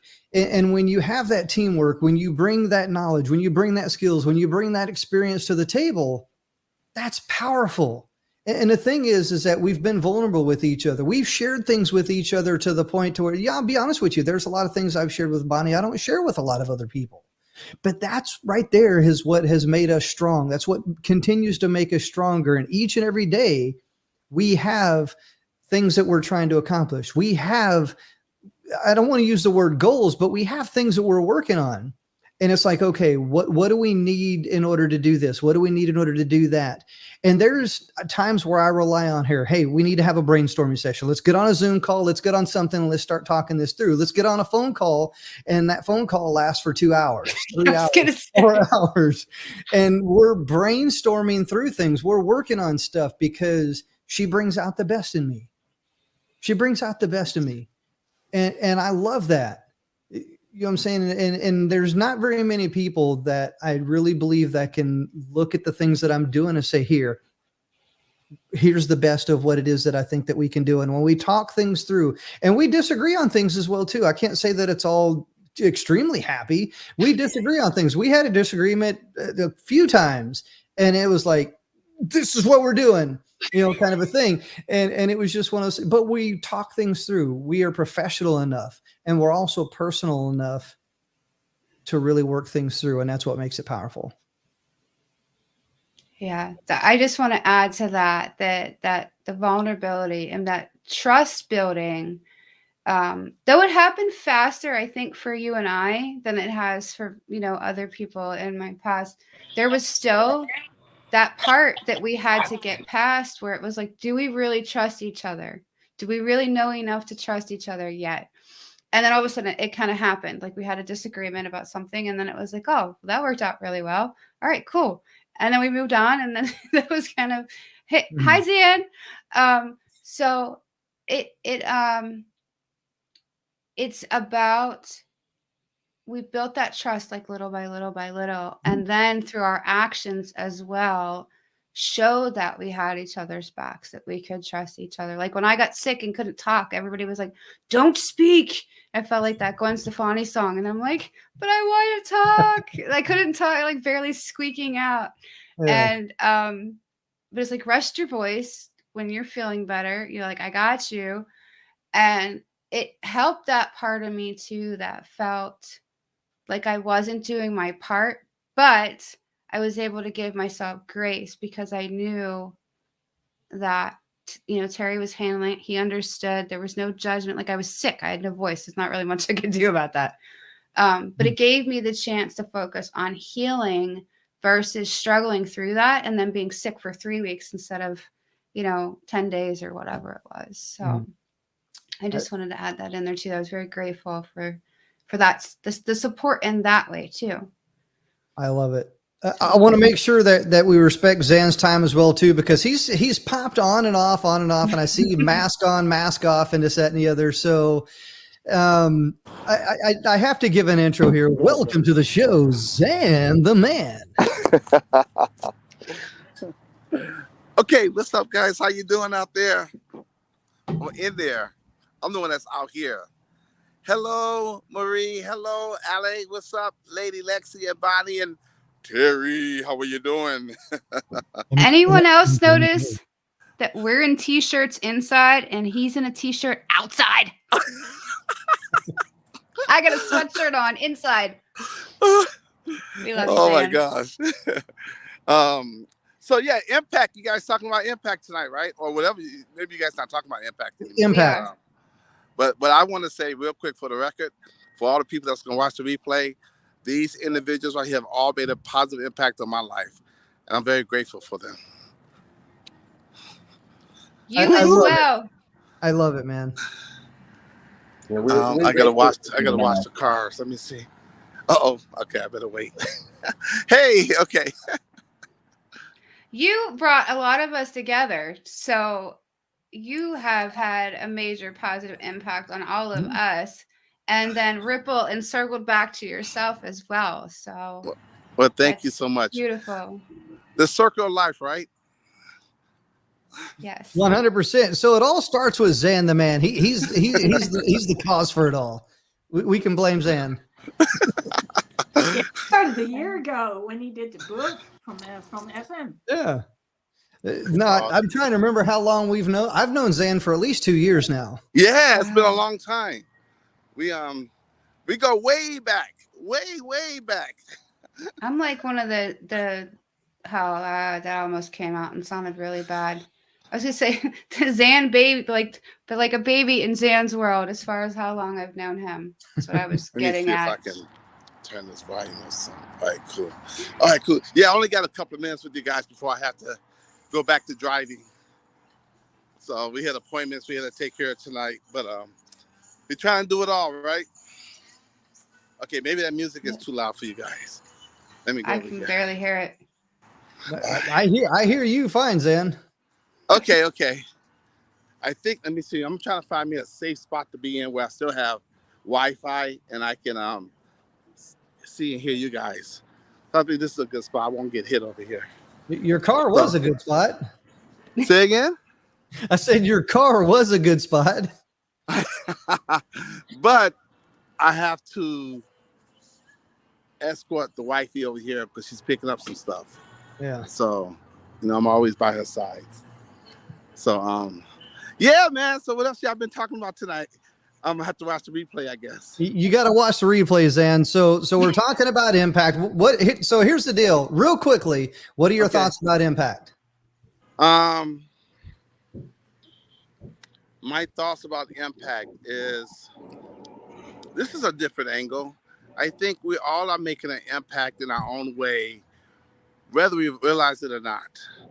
And that impact is a combination of negative and positive because none of us are perfect. So sometimes we're making a negative impact and may not realize it. And sometimes we're making a positive impact and may not realize it. So we can be more conscious of how we move in the world through our words and our deeds and our actions, then we can be more conscious of the impact we're making. Maybe we can control it. So, and I think I love people that's in this space because we're consciously aware of the impact we want to make. So we're willing to do the work so we can make a positive impact for people. I love it, and it reminds me of intention, and I think that's one of the words that we can also have. So I'm going to make sure that I write that one down because I believe that's another word is intention. People, I think that when you have intentional thinking, you have intentional action, and sometimes there's a mismatch between the two, and you must have intention, and you must be intentional. And I really believe that it comes down to what are your intentions in order to be intentional. I agree. Absolutely. Let's go. I agree. Okay, they probably go crazy. Okay. Like, who is this going to see doing? Okay, I'm okay, guys. This is Terry. Terry makes you do that. He be dropping gems. Y'all don't know about this over here. Y'all don't know. I'm just telling you, you don't know. He be making an impact on you, make you screaming over here. Okay, let me go see what's going on. Okay. All right. Hey, Zan, you have a good night, man. Be safe. All right, guys. Hey, guys, thank you so much. Let's keep making an impact out there, guys. All right. He's so funny. He needs to focus. He took us live. There you go. All right, awesome. So before we close things down, I just want to do a quick round robin. So what we'll do is we'll go Alay, Maria, Lexi. Final thoughts. Alay, go first. My final thought is, I think I'm going to use your words you just mentioned, is to have the intent to have positive impact to others this weekend, but not 500 people. Just aim for one, and then from one, that's all we need to do. And hopefully we'll have the multiplication. And I think that's the way to go to create a movement. Thank you very much, Terry and Bonnie tonight. And nice seeing you, Maria and Lexi. I love it, Alay. Thank you very much for joining us here. Thank you. All right, let's go around to Maria. Maria. Yeah, thank you for creating the space. And I'm hoping I'll mark my calendar. I'm on the I forgot where I live. I'm on the West Coast now. I'm just actually getting over COVID, so I'm just getting my voice back today. Still a little congested, but I'm grateful for I'm also very new to movement makers, and I'm just so really enjoying the community and the love and the sense of family so my final words is that when people come together, we can make a bigger impact, right? And so it's wonderful to be connected with like-minded people who have the intention of bringing more positivity into the world and supporting people that need help. I love it, Maria. Thank you very much. And welcome to Movement Makers, Thank by you. the way. Thank you. Yeah, we're definitely a family here. I've known Evan for a couple of years. I mean, I've been connected to his content for longer, but I've been a part of, his community for a couple of years. I'm actually a part of all of his communities. So Brandlytics, Movement Makers, I work directly with Evan on a few different things, and he's an amazing man. He truly brings a lot of people together, and it really all kind of starts with one person, and that's where leadership comes into play. You have that leader. He comes up with the ideas, puts us into action, and Movement Makers, we take action, we make that movement happen. Here's the thing. I always tell everybody, it's that movement that gives you the momentum to make it happen. And the best way to do that is to join Movement Makers. So we're thankful that you're part of Movement Makers, and we're excited to have you a part of the family. We're excited to hear more from you. Once again, feel free to reach out anytime that you want. We'll collaborate, come on a live show, we'll do whatever. Welcome to the family, by the way. Thank you so much. Thank you. Yeah. And I hope you feel better soon. Yeah, I'm getting better each day. Today I actually made a YouTube and I did a live collaboration this morning, but I'm feeling it now, like I need to rest the voice, Yeah. But thank Awesome. you. You're welcome. Maria, take care of yourself, and thank you for joining us Thank tonight. you. Shall I sign off? All right, Lexi, you're up next. Well, actually, I just want to say thank you for the impact both of you have made on my life.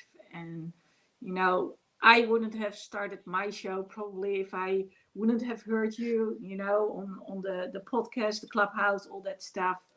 Seeing you. I see the little riff that you did. It was like the speak up show or speak out, speak up, speak out show. I see what you did there. Yeah. So it's amazing to be surrounded by like-minded people, and it really has helped me to take those steps and go see, and hopefully one day I'll have a partnership like the two of you have. That would be amazing. But yeah, I love what you are doing. Just that. So thank you. I love it, Lexi. Thank you for your commitment as well, too. I just want to say one thing. You are truly committed. You really are. You show up each and every time, no matter what time it is, how late it is, what platform it is. You are truly committed. And when you do find that partner, they will have a very special person. Absolutely. I agree. 100%. You're going to make some magic happen. And here's the thing, and here's my advice on that. And this took me a long time to understand as well, too, because I'm going to be brutally honest, and Bonnie can attest to this as well, too. I struggle being a team member. I do. I struggle being a team member because, and I've been on many teams. I've been a part of many teams. I have a strong military background, but I still struggle to have that team aspect. I still struggle with that a little bit. But, that's what being a part of a team is magical. And when you're willing to be vulnerable, as we talked about here tonight, you will do whatever it takes for the better of the team. Because if I was, if I responded in certain ways, it wouldn't have been good for the team. If I would have reacted certain ways, it wouldn't have been good for the team. So Bonnie and I, we've worked our way through a lot of different things. We've discussed, we've talked. We didn't raise our voices. We didn't yell, cuss, scream, shout, yell. Well, sometimes we cussed, but I was going to say that last one was a lie. But here's the thing. We've been professional enough with each other to where we understand what our weaknesses are, what our strengths are. And it doesn't matter because we're not judging each other. There's a lot of things that I could easily say, but at the end of that, it's a matter of having patience, having understanding, having care, having concern, having empathy, having compassion, all these magical words that you can really put onto things. But at the end of the day, it's that teamwork that makes the dream work. It really is. And I know that's kind of a cliche thing. It truly is. But I'm telling you, from the bottom of my heart, me, myself, and I would not be where I'm at without Bonnie. I'm just saying that because prior to meeting Bonnie, prior to the things that we built and the things that we've working on, that was something that I was missing. And then I'm sure that Bonnie would attest the same thing, that there was things that she was missing. And then that's where I come in, and it's like, I bridge that gap. That's where she comes in. She bridged that gap. And it's about forming not only a partnership, but a friendship. And I'm here to say that I think that we're better friends, and that friendship is growing each and every day through the things that we're working on. Yeah, absolutely. Yeah, for sure. I still remember the first conversation we had about bringing Unbreakable campaign back and rebranding it into turning into Breakable Stories and everything else. And I was like, wow. Like everything that I had struggled with the first go around with this, it was like boom, boom, boom. Like 3 days after we did an interview together. And I'm like, how did you do all that so fast? And it's, again, like we talked about before, stuff that I don't necessarily enjoy doing that he's really good at and enjoys. I don't know how much, but more than I do, apparently. But I've grown. It's interesting because I was worried at some point because like I felt like I couldn't move fast enough, or I couldn't participate as much as I wanted to because of the situation I was in. And what ended up happening was patience on Terry's end, like him learning more patience with me and learning to slow down, and me learning how I can best support him and moving forward. So it's just been an amazing experience. It's not like there's no other way to describe it, especially when you're working on something like a movement that's meant to like not like a work situation, but you're working on a common goal, even if your core reasons aren't exactly the same. And I know his and I aren't, the very core why we're doing this. Like the general is the same, but down at the core it's just a little bit different. But that doesn't matter because we still have the same mission, which is to help people get unstuck, speak up, all of these different things. So that's another topic for another day, but it's really amazing to be working on something, on a common goal with someone else. I love it. Lexi, thank you very much for joining us. I'm going to go ahead and tuck you back in the back here. You're welcome to hang out if you do want to join us after we do end the broadcast. So I'm going to go ahead and tuck you back in so we can have our final thoughts.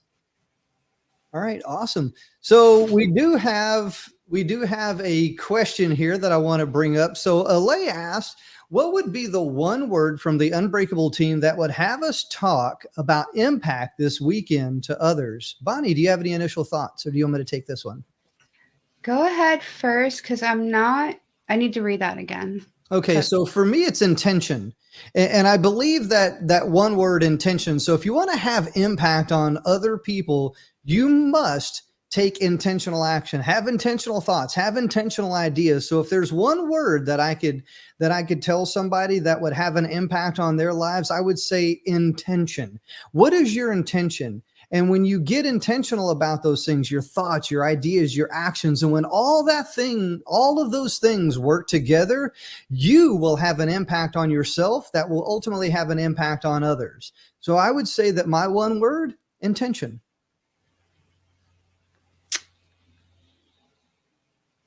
That's I'm almost like, I'm like, I don't think I could top that. The first thing that comes to my mind when you said intention and what he was talking about is one thing I learned from David is attention plus intention equals coincidence. And really what that means is that basically we're creating our own future. And so by having a positive impact on others, you're helping create positive futures, not only for yourself and for all those other people. So that's not one word.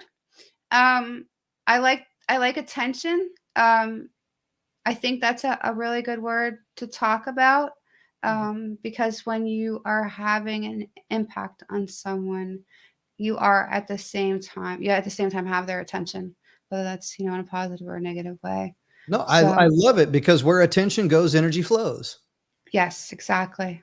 Think about it that way. Where attention goes, energy flows. And whatever that energy is, whether it's positive or whether it's negative, and you've heard me talk about this as well too, because you can give positive attention to something or somebody. You can give negative attention to something or somebody. Where Right. attention goes, energy flows. Now, if you give positive attention to something, you might get positive results. Same thing for negative. The idea is that you're going to get results. And it's those results that you get that will literally be the forcing function in how you, I don't want to use the word react, but there are still people out there within the world that do react to things. I still react to things, but I can head a lot of that off by acting versus reacting. And I think that attention has a lot to do with that, because where attention goes, energy flows. And when I pay attention to a lot of the little things, Lexi brought this out earlier. I didn't pay attention to a lot of the little things within the last week when we had a winter storm coming, because I've never had to pay attention to those things. That my energy didn't go there because, my attention was never there. So Right. that's a great word. I love the word. It's attention. Where attention goes, energy flows. And Right. man, there's a lot to unpack with that. So once again, it's a matter of how you twist that. And I think attention's a really good word. Yeah, and the part I love most about that is another thing David says is that there are no coincidences. So basically what he's telling you is that your attention plus your intention is creating these things that seem like coincidences, but you're actually setting yourself up for those. Mhm. So yeah, I think that So fits let me really ask well. you that. So before we move into final thoughts here, what are your thoughts on coincidence? Do you believe that things are a coincidence, or I don't know if I really believe in, I don't know, a lot of different things to include coincidence, but I don't know, maybe there's something there. I used to, and now I really, with all of the different mindset and spirituality work I've done in the past few years, um, and that I believe in synchronicity. I always get the ending of that word wrong. Yeah, synchronicity. The things are synchronistic, and then we attract, because of the attention and the intention, we attract these things into our lives. And so those things that look like coincidences are actually synergistic to one another. Mhm. And that's kind of, I'm learning more and more about that, but that resonates with me a lot more than just saying, oh, it was a coincidence. Like it just so happened. Like nothing just so happens. Yeah. I'm learning that nothing just so happens. Something's causing that to happen. So yeah. I love it. Bonnie, great episode, great conversation tonight. And man, I'm telling you, impact. We are impacting lives worldwide. I strongly believe that's the whole mission behind Unbreakable Stories. You have a story to share that could impact other people's lives. Yep. You have a story to tell that could change someone's life.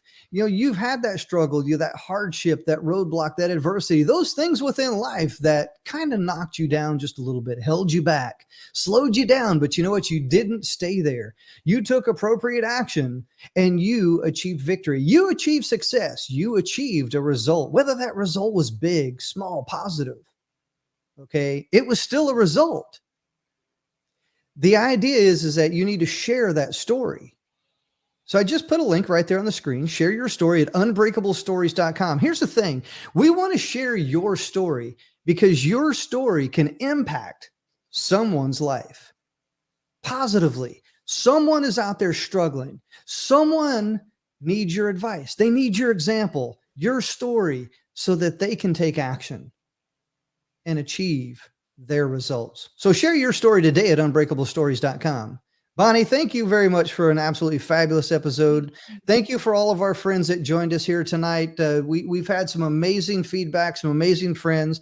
And once again, keep in mind, we go live every Friday night at 7 p.m. Eastern. And we look forward to seeing you in the next episode, next week on Friday. Bonnie, any final thoughts before we go? I don't think so, because I know what happens when we start. No more 1 hour carry on afterwards. We'll do that with Lexi once we go to the back channel here. I'm just super grateful, and I'm glad that things worked out. I know that I've told you some things that are happening on our side, and of course your crazy out of the blue storm that you had got dumped on. I'm glad we were still able to have our session today, but of course would have understood had that not been the case. So I just wanted to put that in there too. I love it. Bonnie, thank you very much. Thank you for being you. Thank you for being, I want to say the better half of what I was never. Okay. And I truly mean that. Right. Thank you very much. I definitely can say that you've had an impact on my life and you've taken me in different directions. And I see that Zan is over here waving. I can see him. I don't know if he wants to come back on very quickly. Give me a thumbs up if you do. And I see that he's given me the thumbs up. So Zan wants to jump in very quickly. Are you guys going to team up and try to make me cry again? I'm back. Now my eyes watering over here. Yeah, I don't know. I'm probably interrupting something, but I just want to come in because I'm back. We're about ready to end here, but we'll have the after party here behind in the back channel. But any final thoughts here, Zan, before we close? Man, listen, you guys are so very nice and so complimentary. But yes, you say I started this, but it was because you guys inspired me to start this. So we're so connected, because before you do anything on the outside, it happens first on the inside.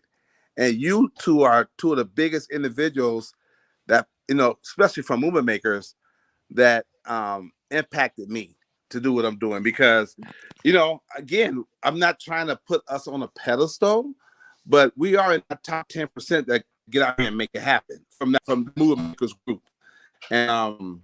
And I mean, seeing Bonnie's tenacity, seeing Bonnie's resilience up close, seeing you are a certified resilience coach. Come on now. So I feel honored to be in such great company.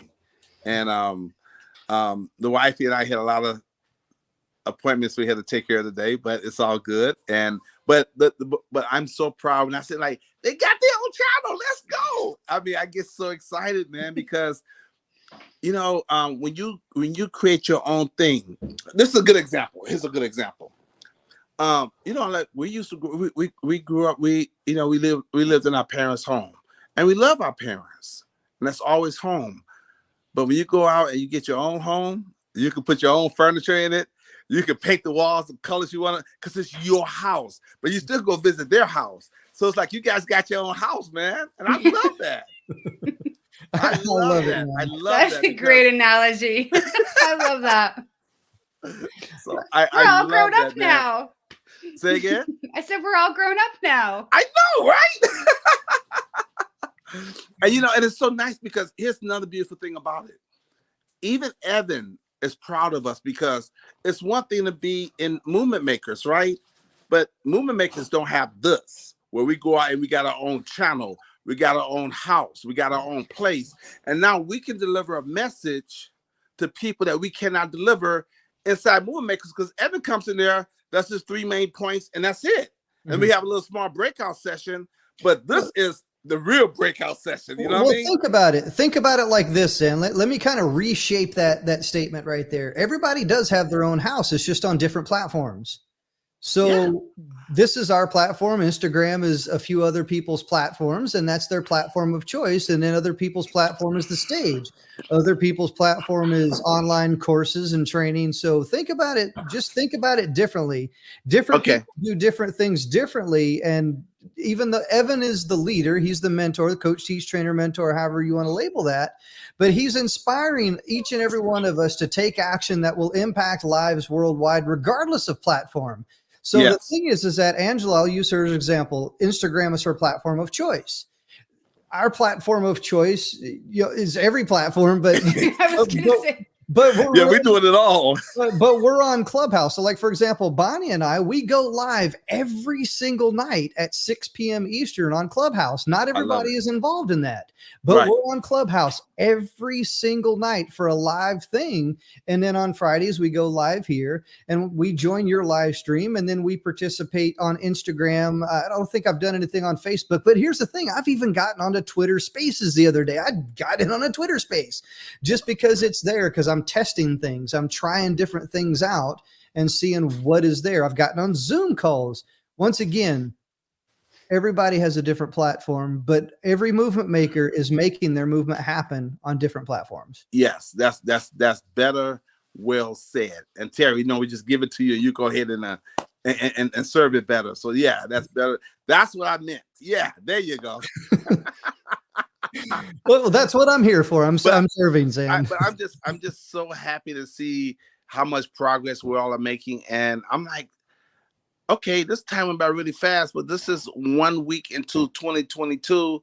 But we're doing it, man. We're doing it. And we're gonna keep doing it. We're not gonna stop, and even behind the scenes, I love it because, well, I'm sure you guys get the messages too, but Evan, he be private messaging me like, hey, I saw your YouTube. He just loves the progress where he see what he can't always be there, but he sees it, you know what I'm saying? And then he acknowledges behind the scenes, sending me little text messages here and there. I'm like, man, I appreciate it, Evan. Thanks, man. Because, they plant the seed and we're doing it, 100%. I love it. And there's still people that are still trying to discover what right looks like. Right. But because right looks different for different people. And you can give all of the tips, tools, techniques, and resources that you want, but at the end of the day, you still have to take that action. And can I just right there? That's the part right there, Terry. Mm-hmm. Sometimes in life, you're not gonna know what right looks like until you go take the action. Mm-hmm. Now, some of us are gifted. We have the vision and we can see it, and then we can go take the action and strategize and all that. But some people, they don't get the vision until after they go do it. Mm-hmm. So it's just some people. I just said it's the old analogy I used to give when I used to talk to young kids or to some of my knucklehead friends. Like, dude, some things you're gonna learn through your brain, and some things you have to learn through pain. Mm-hmm. So sometimes you can get it here, or sometimes you just have to learn it by hard head, soft behind. And if you're stubborn, you're gonna have to keep learning that lesson over and over and over, or you just stay stuck. So I think some people, they would get it once they get out there and go get it. You know what I'm saying? Or go for it. I love it. And there's definitely no coincidence, like Ida said right here, that we are all together, that we're sharing ourselves. We're being vulnerable with each other, but it really comes down to that knowledge, the skills, but more importantly, the experience. And each and every single one of us, we have knowledge, we have skills, but what separates us is that experience. It really is. Knowledge and skills is one thing, but unless you have the experience from those knowledge and skills, and that's taking action each and every single day, you will not be able to have an impact on other people's life if you do not have that experience. And once again, that experience varies amongst each and every one of us. That's the reason why I love it, Zan. I love the way that you filter things, because not everybody's for you. Not everybody's for me. Not everybody is for Bonnie. But you know what? The things that we bring to the table will resonate with who it needs to, when it needs to, how it needs to, and more importantly, why it needs to. And Terry, that's a very good point. I'm not going to keep you guys tonight. We just got home too. And we're about to go take a shower, eat dinner, and watch Venom. Yeah. Okay, but that is you know what? I just talked to my friends there, right? So here's a little transparency for you. I'm actually going through that right now. I'm going through this process of, you have this heart, maybe a heart of gold, where you want to help everybody. And you got to come to a realization, because you're going to the next level, that okay, you guys know me, okay, so but the way I'm saying things, this may not sound right, but maybe it will sound right. But we are still live, Sam. I was going to say, we're still live. We're not behind the scenes. No, we're still live. Man, take me off this. Are you kidding me? That's- Thank you. Take me off. Let's go behind the scenes. What are we doing in this broadcast? What is Let me go Zan behind the doing, scenes. man? What are you doing? Zan acting a fool. He acting a fool. You acting a fool. Yeah, I better get me off Good this live thing stream. Terry and I both know you well enough to be like, wait. Yeah, get me behind the scenes. I do not want to say this because it can be misconstrued publicly. Guys, I love you. So we can talk about that behind the scenes. I just wanted to stop you before you just said another thing like that. Man, but everything up to that point, Zan. All this time think we're behind the scenes. Everything leading up to that was beautiful and it was beautiful, acceptable, and totally on point. So you don't need to worry about anything. Or otherwise, I would have found a way to mute you on this end. Trust me. I did not. I thought we was behind the scene the whole time. When I saw you two, I thought the show was over and you two was talking behind the scene privately. Zan, so let me point your attention to the upper left-hand corner. What does that say? I didn't even see it, man. I was so focused on YouTube, I didn't even see that. So the upper left-hand corner of the screen does. And also, I'm on an iPhone. It's not the same. Okay. So we'll finish that statement in the back channel here. Yeah, right, because that's private coaching.